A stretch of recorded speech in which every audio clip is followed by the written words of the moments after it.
ईद उल फितर की खरीदारी की तैयारियां जोरों शोर से शुरू हो गई हैं। महंगाई के बावजूद शहरियों की बड़ी तादाद रात गए तक बाजारों में खरीदारी में मसरूफ है। दुकानदारों ने मार्केटों, बाजारों, सड़कों के अतराफ बच्चों के कपड़ों, गारमेंट, ज्वेलरी, चूड़ियों समेत मेहंदी के स्टॉल सजा रखे हैं, जिन पर खवातीन खरीदारों का राश दीदनी है। इफ्तारी के बाद खवातीन की बड़ी तादाद खरीदारी के लिए बाजारों, मार्केटों, प्लाजों का रुख करती है, जबकि पिछले साल की निस्बत इस साल कपड़ों की कीमतों में भी बेपनाह इजाफा हुआ है। महंगाई ने ईद की खुशियां भी फीकी कर दी और बाजारों में हर चीज के रेट आसमानों से बातें कर रहे। इस मौका पर लोगों का कहना था कि सांगलाल बच्चों की शॉपिंग के लिए आए हुए हैं। महंगाई की वजह से शॉपिंग नहीं हो रही।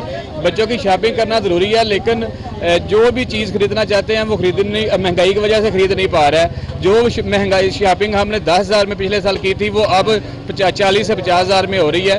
हुकूमत को चाहिए महंगाई को कंट्रोल करे, जिसकी वजह से जो आम शहरी है वो भी अपनी शॉपिंग आसानी से कर सके।